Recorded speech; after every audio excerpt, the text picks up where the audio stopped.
सत श्री अकाल। मैं आपका डेयरी फार्मर दोस्त हरप्रीत सिंह फिर से हाजिर हूँ एक नई वीडियो और सटीक जानकारी लेकर। दोस्तों पिछली वीडियो में हमने बात की थी कि गाय को हमने ब्यात के बाद कैसे मैनेज करना है। उस बीच दोस्तों अपना एक बहुत ही जरूरी टॉपिक छूट गया था कि गाय के ब्यात के बाद हमने उसके बच्चे की देखरेख कैसे करनी है। दोस्तों असल में दिक्कत यह आती है कि 100 में से तकरीबन 15-20 बच्चे मर जाते हैं गाय के ब्याने के 1 घंटे के बाद ही, लापरवाही की वजह से या कम नॉलेज की वजह से। दोस्तों आज की इस वीडियो में इसी पर बात करेंगे कि गाय के ब्याने के बाद आपने उसके बच्चे को कैसे मैनेज करना है, उसकी देखरेख कैसे करनी है। ऐसी वीडियोज़ आगे देखने के लिए आप इस चैनल को सब्सक्राइब कर सकते हैं। शुरू करते हैं आज की वीडियो। तो दोस्तों हर एक गाय का अपने बॉडी के हिसाब से अलग अलग समय होता है ब्याने का। दोस्तों कई गाय अपने दर्द होने के बाद तकरीबन 1.5 से 2 घंटे में ही ब्याह जाती हैं। कई गाय दर्द होने के बाद 3 से 4 घंटे भी ले जाती हैं। जब गाय ब्याने की प्रक्रिया शुरू होती है तो सबसे पहले एक फ्लूइड आता है जो एक थैली में बना होता है, जिसे हम पंजाबी में मलटंडी भी बोलते हैं।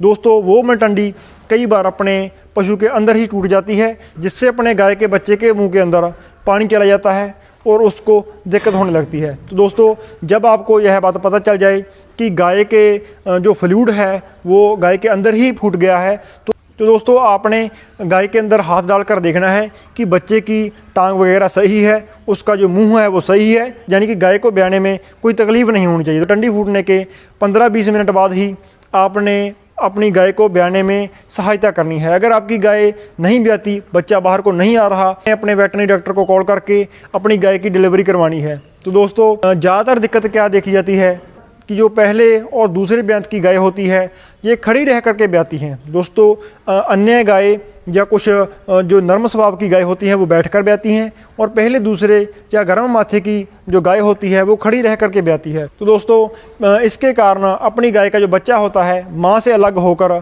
ज़मीन पर गिर जाता है। दोस्तों कई बार अगर ज़मीन ठोस रहती है तो बच्चे को इतनी ऊपर से गिरने के साथ चोट लग जाती है। दोस्तों उस चोट को हमें बाहर से देखने से पता नहीं चलता, और जैसे जैसे बच्चा बड़ा होता जाता है उसको वो दिक्कत बढ़ती जाती है, उसके अंदर वो जो चोट होती है वो ठीक नहीं हो पाती। दोस्तों आपने इस बात का ध्यान रखना है कि या तो आप 2 लोगों की सहायता से अपनी गाय का जो बच्चा है उसको ज़मीन पर रख दें, या जो नीचे की ज़मीन है वो बहुत ज़्यादा नरम होनी चाहिए। तो दोस्तों आपने इस बात का पूरा ध्यान रखना है।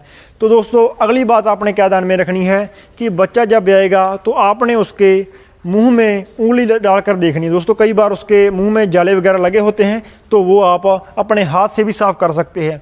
दोस्तों उसके बाद आपने यह बात ध्यान में रखनी है कि कई बार जैसा कि मैंने आपको पहले बताया है कि मटंडी उसके गाय के अंदर फूटने के कारण उसके मुंह में दोस्तों फेफड़ों में पानी चला जाता है, जिसके कारण बच्चा थोड़ा खांसने लगता है। दोस्तों ऐसी स्थिति में आपने अपने गाय के बच्चे को पिछली टांगों से उठा करके लटका देना है। दोस्तों ऐसे में उसके जो मुंह में फ्लूइड चला गया होता है वो उसके मुंह से बाहर आ जाता है, आपकी गाय के बच्चे को कोई नुकसान नहीं हो पाता। तो दोस्तों इसके बाद आपने क्या करना है कि अपने जो बच्चा होता है उसका नाड़ुआ चेक करना है, जैसे हम इंग्लिश में नावल कहते हैं। दोस्तों नावल में से कई बार ब्लीडिंग ज़्यादा होती है। ज़्यादा ब्लीडिंग होने के कारण अगर हम ध्यान नहीं देते तो ब्लड लॉस होकर के अपने जो गाय के बच्ची की डेथ हो जाती है। दोस्तों कई बार जो वो नावल होता है वो काफ़ी लंबा होता है, तो आपने 2 इंच छोड़ करके उस नावल को काट कर थ्रेड के साथ बांध देना है। तो दोस्तों उसके बाद आपने उस पर बीटाडीन लगानी है, क्योंकि कई बार ऐसा होता है कि जब हम ध्यान नहीं देते तो उसके कारण जो जख्म होता है नावल का वो बड़ा हो जाता है और उससे अपने बछड़ू को बहुत ज़्यादा इन्फेक्शन फैलने लगता है। दोस्तों इतना कर लेने के बाद आपने उस बच्चे को गाय के आगे लेकर जाना है। दोस्तों जब आप उस बच्चे को गाय के आगे लेके जाएंगे तो उसकी जो माँ है वो उसको चाटना शुरू करेगी। एक तो उससे बच्चे की सफाई होगी, और जब अपनी गाय उस पर अपनी जीभ रगड़ती है तो उसके बॉडी पार्ट भी एक्टिवेट होते हैं, उसके जो बच्चे को जो ब्लड की सर्कुलेशन होती है वो रेगुलेट होती है। दोस्तों इसके 2 फ़ायदे हैं, एक तो बच्चा क्लीन हो जाता है, दूसरा उसके बॉडी पार्ट एक्टिव हो जाते हैं, ब्लड रेगुलेशन सही हो जाती है। दोस्तों उसके बाद आपने क्या करना है कि गाय के ब्याने के बाद उसको फीडिंग करानी है। दोस्तों कोलेस्ट्रॉम फीडिंग जिसे हम इंग्लिश में बोलते हैं। दोस्तों गाय का जो पहला दूध होता है ये बच्चे के लिए बहुत ही ज़रूरी रहता है। ये बच्चे को एंटीबॉडीज प्रोड्यूस करने में सहायता कराता है, जिससे अपने जो गाय का बच्चा होता है उसको डिजीज़ से लड़ने की क्षमता बढ़ती है, उसकी इम्यूनिटी स्ट्रांग होती है। तो दोस्तों पहले भी एक वीडियो में मैंने इस बात का जिक्र किया था कि गाय की जेर डलने का बच्चे के दूध पीने के साथ कोई ताल्लुकात नहीं है। कुछ भाई क्या करते हैं कि जेर डलने तक अपने गाय के बच्चे को दूध नहीं पिलाते। तो दोस्तों यह बिल्कुल गलत है। आपने गाय ब्याने के 3-4 घंटे के बाद ही, गाय की मैनेजमेंट करने के बाद ही अपने जो गाय के बच्चे को कोलेस्ट्रॉल फीडिंग करानी है। दोस्तों उसके बाद आपने क्या करना है कि कई बार गाय का बच्चा कमज़ोर होता है और वो ना तो खड़ा हो पाता है और ना गाय का थन दबा पाता है। दोस्तों ऐसे में आपने गाय का दूध हाथ से निकाल करके या तो उसे निप्पल से पिलाना है, अगर निप्पल नहीं दबा पाता तो उसको सिरिंज की मदद से उसके मुँह में डाल देना है। दोस्तों आप नवजन्म बच्चे को तकरीबन 1 से लेकर 2 लीटर दूध तक पिला सकते हैं। जब वो 3 दिन से ज़्यादा हो जाए तो तकरीबन 10 किलो दूध, 10 किलो वेट के लिए आप उसे 1 किलो गाय का जो कोलेस्ट्रॉल होता है वो पिला सकते हैं। आपने गाय के बच्चे को ताज़ा दूध निकाल करके पिलाना है। दोस्तों सर्दी के मौसम में अगर आप गाय का दूध निकाल करके रख देंगे 15-20 मिनट और उसके बाद पिलाएंगे तो उससे आपके बच्चे को दिक्कत हो सकती है, निमोनिया वगैरह हो जाता है। तो दोस्तों आपने इस बात का ध्यान रखना है कि आपने गाय के बच्चे को ताज़ा दूध निकाल करके पिलाना है।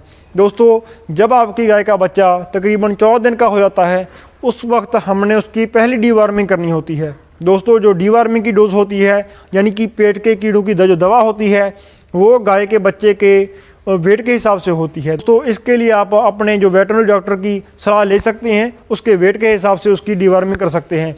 दोस्तों इस प्रोसीजर के बाद हम अपनी जो गाय का बच्चा होता है उसको तकरीबन 3 महीनों तक एक केज में डालकर रखते हैं जिसमें वो पलता बढ़ता है। और दोस्तों तकरीबन 2 हफ्तों के बाद हम गाय के बच्चे के आगे फीड डालना शुरू कर देते हैं, काफ स्टार्टर डालना शुरू कर देते हैं, जिससे अपने गाय के बच्चे की बहुत ही बढ़िया से ग्रोथ होती है। तो दोस्तों उसके आगे के प्रोसीजर के बारे में हम एक अलग से वीडियो बनाएंगे। वीडियो काफ़ी लंबी हो रही है। इस वीडियो के बारे में आपका क्या कहना है कमेंट सेक्शन में लिख सकते हैं। मिलते हैं जल्दी ही नई वीडियो में। सत श्री अकाल।